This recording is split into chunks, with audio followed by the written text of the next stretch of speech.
दोस्तों, तो आप डीएलएड यानी कि बीटीसी का एग्जाम देकर आ चुके हैं और आज का जो एग्जाम था वो था इंग्लिश का। तो जो सबके मन में डाउट्स होता है वो होता है कि कितने क्वेश्चन सही हुए हैं, कितने क्वेश्चन गलत हुए हैं। तो आज के इस वीडियो में हम आपके डाउट्स को क्लियर करने वाले हैं। तो पूरी वीडियो को लगातार देखते रहिए और ये भी मैच करिए कि आपके कितने क्वेश्चन सही हुए हैं और कितने क्वेश्चन गलत हुए हैं। तो तुरंत हम स्टार्ट करते हैं अपने इस वीडियो को। तो डीएलएड यानी कि सेकेंड सेमेस्टर का जो हमारा इंग्लिश का एग्जाम था उसका प्रश्न पत्र आपका ये रहा, यानी कि इंग्लिश का प्रश्न पत्र जो कि 7वां प्रश्न पत्र था और ये आज ही के दिन एग्जाम हुआ है।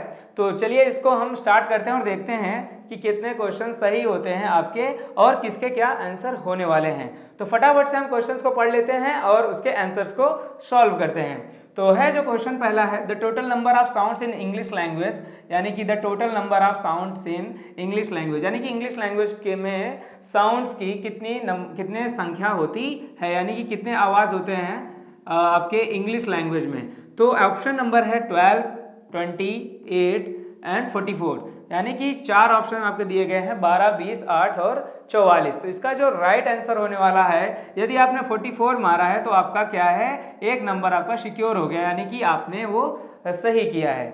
दूसरा जो क्वेश्चन है वो है पूछा गया है the two receptive skills are, यानी कि दो रिसेप्टिव स्किल्स। रिसेप्टिव स्किल्स का मतलब होता है ग्रहणशील, यानी कि जो ग्रहण करने वाला स्किल होता है, कौशल होता है जो ग्रहण किया जा सके। ग्रहण किया जा सके मतलब आसानी से उसको हम एक्सेप्ट कर लें और आसानी से चीज़ें समझ में आ सके, वो स्किल्स क्या हैं। क्या वो स्पीकिंग एंड राइटिंग है, या राइटिंग एंड रीडिंग है, लिसनिंग एंड राइटिंग है, या फिर लिसनिंग एंड रीडिंग है।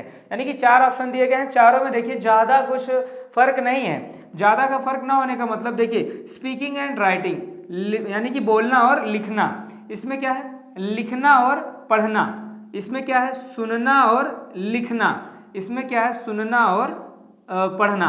यानी कि ये सब जो भी हैं 4 ऑप्शन दिए गए हैं, सब में माइनर थोड़ा सा है, लेकिन जो रिसेप्टिव स्किल्स हैं अकॉर्डिंग टू द पॉलिसी जो भी एजुकेशन पॉलिसी में है वो है लिसनिंग एंड रीडिंग, यानी कि जो ऑप्शन नंबर डी है यानी कि ऑप्शन नंबर 4 है ये आपका एकदम करेक्ट आंसर है।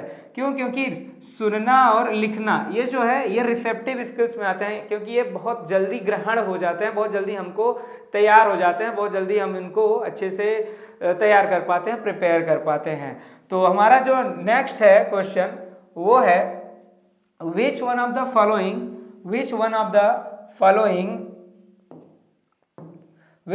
Following is not an example of imperative sentence, यानी कि कौन सा फॉलोइंग इम्परेटिव, यानी कि इसमें से कौन सा इम्परेटिव सेंटेंस नहीं है।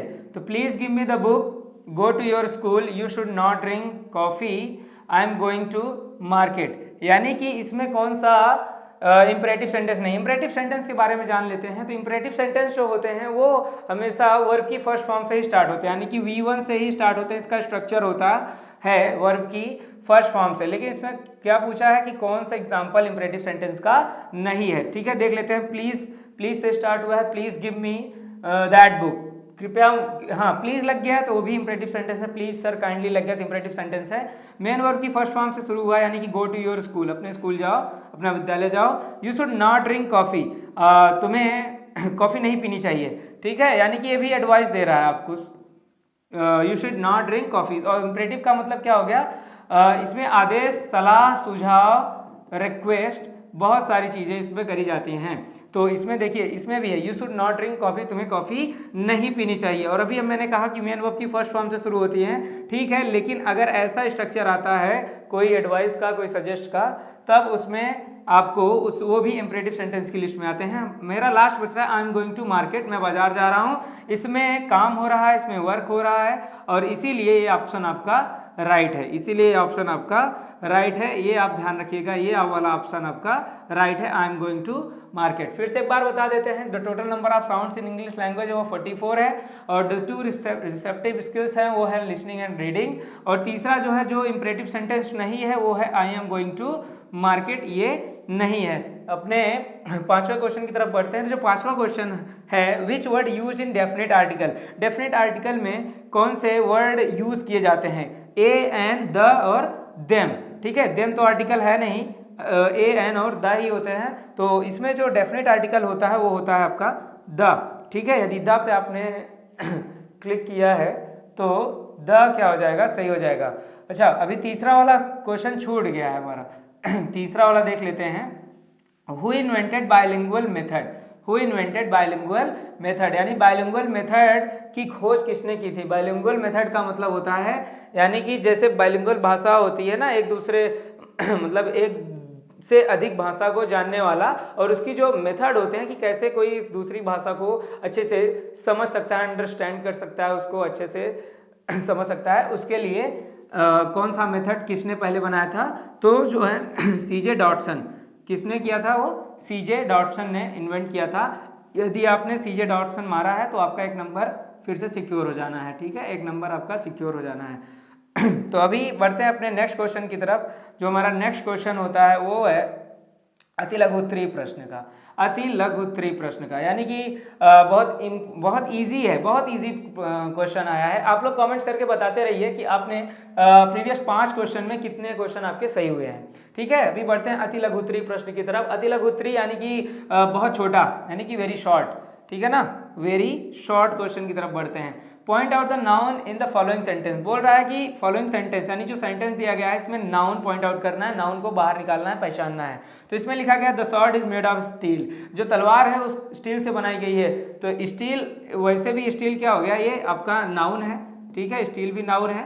उसके बाद स्वॉर्ड यानी कि ये तलवार, तलवार भी क्या है, नाउन है। तो आपका स्वॉर्ड और तलवार, इसको आपको हैंड राइटिंग करना पड़ेगा, ठीक है। आंसर लिख के क्या लिखना पड़ेगा आपको, स्वॉर्ड एंड स्टील, ठीक है, स्वॉर्ड एंड स्टील। और उसके बाद आते हैं नेक्स्ट क्वेश्चन पे, fill in the blanks with correct pronoun. The book is mine, the book is mine, ठीक है, द बुक इज माइन। इसको भी हम देख लेते हैं। द बुक इज माइन, इसका ऐसे लिखा गया है,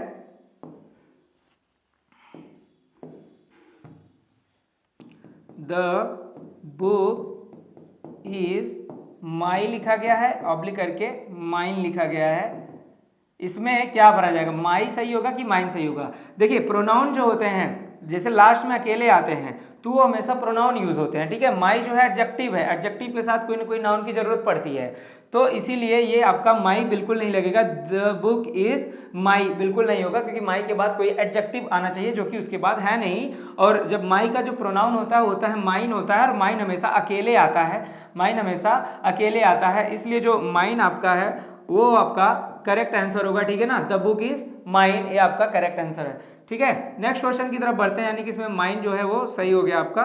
नेक्स्ट क्वेश्चन की तरफ बढ़ते हैं। नेक्स्ट क्वेश्चन है fill in the blanks with suitable article, यानी कि इसमें आर्टिकल आपको फिल करना है, वो भी जो अप्रोप्रिएट हो, सुटेबल हो, वो है फिल इन द ब्लैंक्स। यानी कि आई हैव 1 रुपी नोट, मेरे पास 1 रुपए का नोट है, तो इसमें लोग क्या करते हैं, एन लगा देते हैं, क्योंकि इसमें लिखा गया 1 रुपी नोट, तो 1 का ओ देखते ही वो क्या करते हैं, एन लगा देते हैं, क्योंकि 1 जो है वोवेल में आता है, ए ई आई ओ यू में आता है।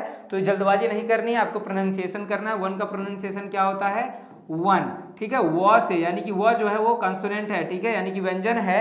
और व्यंजन जब भी आता है तब उसके पहले हम किसका प्रयोग करते हैं, ए का, ठीक है ना, किसका प्रयोग करते हैं, ए का। I have a 1 rupee note, मेरे पास एक रुपए की नोट है, एक रुपए की नोट है, ये आपका हो गया करेक्ट आर्टिकल, ठीक है। तो फटाफट से सारे बच्चे भाई कमेंट कर दीजिएगा कि कितने क्वेश्चन आपके सही हुए हैं।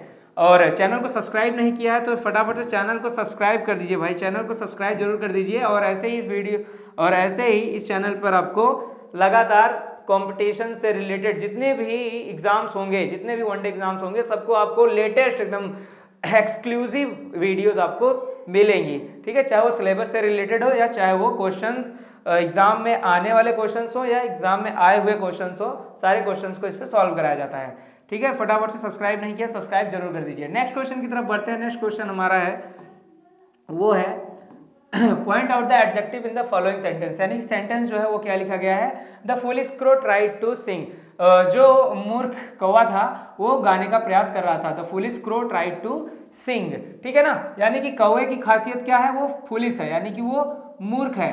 तो ठीक है, एडजेक्टिव का काम है एक दूसरे की तारीफ करना, यानी कि नाउन प्रोनाउन की तारीफ करना, इसलिए इसके कौवे की तारीफ कौन कर रहा है, वो कर रहा है, मतलब कौवे की क्या कैसी तारीफ करी जा रही है, वो मूर्ख है। कौवा क्या है, कौवे की खासियत क्या है, वो मूर्ख है। ठीक है, तो मूर्ख क्या हो गया आपका एडजेक्टिव, तो हो गया ना आपका फुलिश। एडजेक्टिव आपको लिखना था, फुलिश लिख के उसके आगे is equal to adjective. Next question की तरफ बढ़ते हैं। नेक्स्ट क्वेश्चन होता है complete the following sentence, he is slow to win the race. ये ऐसे सेंटेंस हैं जो कि यानी कि ट्रांसफॉर्मेशन में यूज किए जाते हैं, यानी कि हम सिंपल सेंटेंस बनाते हैं तो हम कैसे बनाते हैं, यहाँ पर टी डबल ओ का प्रयोग करके। ठीक है, ही इज टू वीक, यानी कि ये निगेटिव सेंस देता है।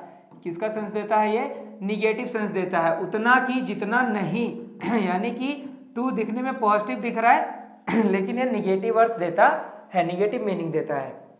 तो इसका क्या हो जाएगा, he is too slow to win the race, वह इतना धीरे दौड़ रहा है, यानी कि वो इतना धीमा है कि वो रेस को नहीं जीत सकता है। बोलोगे सर इसमें नॉट तो है नहीं, नॉट का काम टू ही कर रहा है, क्योंकि टू का प्रयोग किया ही तब जाता है जब कोई चीज लिमिट के बाहर चली जाती है, ओवर हो जाती है और वो नकारात्मक मीनिंग देने लगता है, तब हम किसका प्रयोग करते हैं, टू का प्रयोग करते हैं। तो he is too slow to win the race, इसलिए हम किसका प्रयोग किए हैं, टू का। और इस टू का क्यों प्रयोग नहीं किया, क्योंकि ये यहाँ पर बन जाता है infinitive to slow, slow adjective है, एडजेक्टिव पहले हम टू का प्रयोग नहीं करेंगे। ठीक है ना, तो यहाँ पर जो करेक्ट होगा वो होगा आपका टी डबल वाला, टू स्लो। ठीक है, निगेटिव सेंस देता है। नेक्स्ट क्वेश्चन की तरफ बढ़ते हैं। Change the following sentence into passive voice. बहुत इजी क्वेश्चन है और इसका आपने हमें आई होप सारे बच्चों ने इसका क्वेश्चन, इसका पैसिव वॉइस जो है वो सही किया होगा। ठीक है, they were making invitation card. Passive voice बनाते समय सबसे जो पहला रूल होता है ऑब्जेक्ट को सब्जेक्ट, सब्जेक्ट को ऑब्जेक्ट। तो इन्विटेशन कार्ड यानी कि ये जो है वो क्या हो जाएगा, इन्विटेशन कार्ड। इन्विटेशन कार्ड आपको ऑब्जेक्ट को सब्जेक्ट बना देना है। ठीक है, ऑब्जेक्ट को सब्जेक्ट बना देना है। उसके बाद हम क्या लिखते हैं, वर। ठीक है, यानी कि ये सब्जेक्ट हो गया और ये हमारा वर्ब हो गया। इन्विटेशन कार्ड वर। अब प्रेजेंट पास्ट परफेक्ट कंटिन्यूअस हो, सॉरी पास्ट कंटिन्यूअस हो या प्रेजेंट कंटिन्यूअस हो, उसमें हम एक टेंस आगे के हेल्पिंग वर्ब का प्रयोग नहीं करते हैं। क्या करते हैं, हम बीइंग का प्रयोग करते हैं। ठीक है, invitation card were being. Make का थर्ड फॉर्म क्या होता है, हमेशा वर्ब की थर्ड फॉर्म का प्रयोग करते हैं, made by them, made by them. They का क्या हो जाएगा, ऑब्जेक्टिव केस देम हो जाएगा। ठीक है, invitation card were being made by them. यदि आपने ऐसा पैसिवाइज किया है तो आपका 100% आप निश्चिंत हो जाइए कि आपका क्वेश्चन गलत होने वाला है, ये आपका सही होगा, 100% सही होगा। ठीक है, नेक्स्ट क्वेश्चन की तरफ बढ़ते हैं, लघु उत्तरीय प्रश्न की तरफ, यानी कि शॉर्ट टाइप आंसर की तरफ, शॉर्ट टाइप क्वेश्चंस की तरफ। ठीक है, तो write down advantage of doctor West new method, यानी कि डॉक्टर वेस्ट जो थे वो एजुकेशन के फील्ड में बहुत सारे उन्होंने कंट्रीब्यूशंस, बहुत सारे मेथड दिए हैं और उसी में एक मेथड है कि राइट डाउन एडवांटेज ऑफ, कि वेस्ट ने जो उनका नया मेथड था उसका एडवांटेज क्या था। तो उसके एडवांटेज की तरफ बढ़ते हैं। तो उसका एडवांटेज था, जैसे कि हमने इसको लिखा है प्रॉपर ताकि आपको अच्छे से समझ में आ सके, तो लिखा गया है write down advantage of doctor West new method, यानी कि डॉक्टर वेस्ट के नए मेथड के एडवांटेज के बारे में आपको लिखना है। ठीक है, तो चलिए इसको सॉल्व करते हैं। Advantage of doctor West new method, तो पहला जो मेथड है वो है emphasises reading skills to develop vocabulary and comprehension. तो बहुत अच्छी बात है, उन्होंने बहुत अच्छी बहुत अच्छा लिखा है और सभी के मन में ये होता ही है कि सबसे पहला जो तरीका होता है वो क्या होता है, किसी भी चीज को यानी कि एम्फसाइज करना है, किसको, रीडिंग स्किल्स को। और रीडिंग स्किल्स हमारी अच्छी रहेगी तब हम क्या करेंगे, वोकैबुलरी भी हमारी जो कंप्रीहेंशन है, वोकैबुलरी है वो हमारी और अच्छी होगी। तो यानी कि वोकैबुलरी और कंप्रीहेंशन को अच्छे करने के लिए हमारी जो रीडिंग स्किल्स है वो ज़्यादा अच्छी होनी चाहिए। ठीक है ना, वो ज़्यादा अच्छी होनी चाहिए। ये डॉक्टर वेस्ट के नए मेथड के एडवांटेजेस हैं। ठीक है ना, दूसरा जो एडवांटेज है वो है reduce pressure on speaking and grammar in the initial stages, यानी कि शुरुआती दौर में इनिशियल स्टेजेस में speaking and grammar in the reduce pressure on speaking. सही बात तो यही है जो बात इसमें लिखा गया है कि शुरुआती दौर में, जैसे अगर आप इंग्लिश स्पीकिंग के स्टूडेंट हैं, सीख रहे हैं, तब आपको क्या करना चाहिए, ज़्यादा ग्रामर पे प्रेशर नहीं करना चाहिए, कि ज़्यादा आपको ग्रामेटिकल नहीं भागना चाहिए, आपको सर्वाइवल इंग्लिश बोलनी चाहिए, यानी कि थोड़े बहुत, कोई भी सेंटेंस बोलो उसमें थोड़े बहुत इंग्लिश के वर्ड यूज़ करो। जरूरी नहीं कि आप ग्रामेटिकल ही यूज़ करो। ग्रामेटिकल का मतलब होता है एकदम सिस्टम होता है, उसका रूल्स होता है, तो रूल्स के पीछे भागेंगे तो आप प्रेशराइज हो जाएंगे, आप ज़्यादा डिमोटिवेट हो जाएंगे, ठीक है ना। तो बहुत अच्छी बातें इन्होंने लिखी है कि reduce pressure on speaking and grammar in the initial stages. शुरुआती दौर में हमको बोलने के लिए ज़्यादा ग्रामर के पीछे नहीं भागना चाहिए। चलिए नेक्स्ट क्वेश्चन की तरफ बढ़ते हैं। तो जो हमारा नेक्स्ट क्वेश्चन है वो what is the importance of lesson planning in an English class. ठीक है, इंग्लिश क्लास में हमको लेसन प्लानिंग की क्या इंपॉर्टेंस होती है कि भाई इंग्लिश को पढ़ने के लिए हमको लेसन प्लान की जरूरत क्यों पड़ती है, तो उसको हम देख लेते हैं। What is the importance of lesson planning in an English class. ठीक है, इंग्लिश क्लास के लिए हम लेसन प्लानिंग हम क्यों जरूरत होती है लेसन प्लानिंग की, तो वो इसलिए होती है कि help in systematic and organised teaching. ठीक है, यानी कि जैसे हमसे कुछ छूट ना जाए, मैं अगर पढ़ाना कुछ स्टार्ट किया हूँ तो उसमें मुझसे कुछ भी छूट ना जाए, कुछ भी रह ना जाए, इसलिए हमको एक टीचिंग प्लान, एक लेसन प्लान होना चाहिए। ये बहुत जरूरी चीज़ है, इसीलिए बोला help in systematic and organised teaching. एक अच्छा टीचिंग करने के लिए, अच्छे से पढ़ाने के लिए, अच्छे से पढ़ाने में मदद करता है, सिस्टमेटिक तरीके से पढ़ाने में मदद करता है क्या, लेसन प्लान। ठीक है ना। Ensure better time management and clear objectives, और एक क्लियर ऑब्जेक्टिव्स के साथ हमारे टाइम को भी वो बचाता है। तो इसके लिए क्या करना है, आपको लेसन यानी कि प्लान आपके पास होने जरूरी है। ठीक है ना। नेक्स्ट क्वेश्चन की तरफ बढ़ते हैं। जो हमारा नेक्स्ट क्वेश्चन है वो है, यानी कि ये भी हो गया, ठीक है, ये भी हो गया। नेक्स्ट है write the name of 2 language games to develop the vocabulary of children. ठीक है, इसको भी देख लेते हैं। यानी कि चिल्ड्रेन की वोकैबुलरी को अगर तेज करना है, अच्छे से करना है, तो उसके लिए हमको किसकी जरूरत पड़ेगी, यानी कि गेम्स के माध्यम से हम क्या समझ सकते हैं, अच्छे से गेम के थ्रू हम समझ सकते हैं। ठीक है ना। तो इसमें हमने 2 गेम्स को मेंशन किया है, यानी कि आप भी अपने हिसाब से मेंशन कर सकते हैं, जो भी आपको अच्छा लगे आपके अकॉर्डिंग है। इसमें ज़्यादा कोई कंपलसरी नहीं है कि जो मैं ही लिखूं वही आप लिखो। ठीक है ना, यानी कि वो एजुकेशन से रिलेटेड होने चाहिए। ठीक है ना। पहला हमने लिखा है वर्ड बिंगो, यानी कि वर्ड बिंगो। वर्ड बिंगो एक ऐसा गेम होता है जिसमें, यानी कि जिसमें बहुत सारे वर्ड होते हैं और उसमें आपको क्या करना रहता है, देखिए गेम्स को हम दिखाते हैं आपको। यानी कि ये ऐसे गेम्स रहते हैं वर्ड बिंगो, जिसमें बहुत सारे वर्ड लिखे होते हैं और बच्चों को उसके बारे में बताया जाता है, यानी कि एक तरीके से गेम के माध्यम से। दूसरा है, जो दूसरा हमने मेंशन किया है, दूसरा हमने मेंशन किया है यानी कि वर्ड चैन। वर्ड चैन यानी कि कुछ वर्ड रहते हैं जिसमें चैन में बनाना पड़ता है। जैसे मैंने एलिफेंट को लिखा और वो इधर उधर कर दिया। कुल मिला के आपसे हम बात कर सकते हैं एकदम पजल्स की तरह, जो आपने पजल्स खेले होंगे उसकी तरह होते हैं वर्ड चैन। वर्ड को चैन में बनाना होता है। तो ये रहा आपका 2 क्वेश्चन, यानी कि वर्ड बिंगो और वर्ड चैन, 2 गेम्स आपके हो गए। तो चलिए नेक्स्ट क्वेश्चन की तरफ बढ़ते हैं। तो जो हमारा नेक्स्ट क्वेश्चन है वो है give 2 advantage of bilingual approach, यानी कि बाइलिंगुअल अप्रोच के 2 एग्जांपल्स लिखने हैं। तो 2 एडवांटेज लिखने हैं, तो उसको भी देख लेते हैं। आपको यूज करना है ऐसे, आपको लिखना है ऐसे, give 2 advantages of bilingual approach, help students understand concepts in their mother tongue. यानी कि जो भी अगर आप किसी को सिखा रहे हो, कोई भी बच्चा कहाँ से आ रहा है, कोई लड़का कहाँ से आ रहा है, तो सबसे ज़्यादा जो वो भाषा समझेगा वो समझेगा अपनी मदर टंग लैंग्वेज में, यानी कि जो वो बचपन से ही बोलता चला आ रहा हो। ठीक है ना। तो आपको क्या करना है, मदर टंग लैंग्वेज में उसको समझाना है। दूसरा है builds a bridge between known and unknown language. दोनों लैंग्वेज यानी कि जो जानता हो और जो नहीं जानता है, उन दोनों लैंग्वेज के बीच में एक ब्रिज बनाना पड़ता है। ब्रिज का मतलब क्या होगा कि जो जानता है वो तो ठीक है, उसी के थ्रू हम अननोन लैंग्वेज को सीखते हैं। एग्जाम्पल दैट, जैसे मैं इंग्लिश सीखता हूँ तो हिंदी की जरूरत पड़ती है।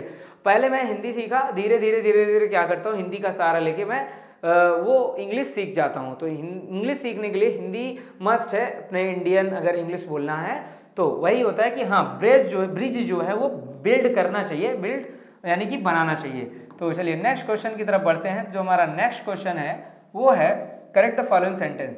ठीक है, फॉलोइंग सेंटेंस आपको करेक्ट करना है। वो है Ganga is a holy river. Ganga एक पवित्र नदी है। तो गंगा के आगे आपको, क्योंकि ये प्रॉपर है, प्रॉपर नाउन है, तो द का प्रयोग करते हैं। किसका प्रयोग करते हैं, द का प्रयोग करते हैं। उसके बाद हमारा he is my cousin brother. अब सोचोगे इसमें क्या गलत है, he is my cousin, he is my cousin brother.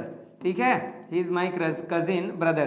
तो आपको ये कभी नहीं लिखना है, ठीक है ना, आपको कजिन हमेशा अकेले लिखना है। ब्रदर सिस्टर, कजिन के साथ ब्रदर और सिस्टर का प्रयोग नहीं किया जाता है, आपको हमेशा याद रखना है। इसी से समझ में आ जाता है कि कजिन ही है किसी, यानी लड़का है कि लड़की है, यानी कि भाई है कि बहन है। ही इज माई कजिन, वह हमें कजिन ब्रदर होगा ही, यानी कि ही लगा है तो लड़का होगा। सी इज माई कजिन, सी लगा है तो यानी कि वो लड़की होगी, यानी कि बहन होगी, ठीक है। ही लगा है यानी कि वो भाई होगा। तो कजिन के साथ याद रखना कभी भी ब्रदर या सिस्टर को मेंशन नहीं किया जाता है। यदि आप कर रहे हो तो वो गलत माना जाता है, ये आपको हमेशा याद रखना है। तो यहाँ पर he is my cousin use करना है, ब्रदर का प्रयोग इसमें नहीं करना है, ठीक है। नेक्स्ट क्वेश्चन की तरफ बढ़ते हैं। डिफाइन नाउन विथ एग्जाम्पल्स, ठीक है, यानी कि नाउन को डिफाइन करना है किससे, वो भी एग्जाम्पल से। चलिए सबसे अच्छा जो डेफिनेशन है आज तक का हमारे हिसाब से वो यही है नाउन का। A noun is the name of person, place, things, quality, situation and condition, ठीक है। यानी कि नाउन की जो फुल डेफिनेशन है वो यही है। Noun is the name of person, place, things, quality, situation and condition, ठीक है। किसी व्यक्ति, वस्तु, स्थान, गुण, स्थिति, परिस्थिति, यानी कि सबका जो नाम होता है उसे ही क्या कहा जाता है, उसे कहा जाता है नाउन। एग्जाम्पल के तौर पर जैसे लिखा जाए, राम यानी कि नाम हो गया, सीता भी नाम है, अयोध्या भी नाम है लेकिन ये प्लेस का नाम है, ठीक है, ये प्लेस का नाम है, ये इंसानों का नाम है। ऑनेस्टी ये भी आपके यानी कि क्वालिटी का नाम है। पेन यानी कि वस्तु का नाम है, थिंग्स, ठीक है। चाइल्डहुड यानी ये भी आपके कंडीशंस का नाम है, ठीक है, या सिचुएशन में कह सकता हूँ बचपना, ठीक है ना। तो ये सारी चीज़ें हैं जो कि नाउन में पढ़ाई जाती हैं, ठीक है। तो आपको तो ये पता होगा एकदम से, बट ब्रेड एंड बटर की तरह होगा, आपने just UKG LKG question paper की तरह होता है, क्वेश्चंस की तरह होता है, आपने इसको अच्छे से आसानी से सॉल्व किया होगा। चलिए नेक्स्ट क्वेश्चन की तरफ बढ़ते हैं। अब हमारा 2 क्वेश्चन है वो पूछा गया है, बहुत ईजी है। Complete the spelling of the following, यानी कि जो 2 स्पेलिंग लिखी गई हैं, ठीक है ना, ये जो 2 स्पेलिंग लिखी गई हैं, तो ये जो कंप्लीट स्पेलिंग्स है वो हम लिख दे रहे हैं यहाँ पे। यहाँ पे लिखा गया है EVELOPE, EVEOP,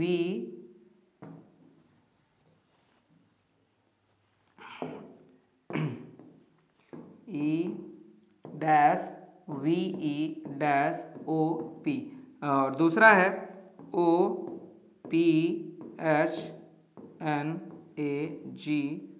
ठीक है, ये लिखा गया है।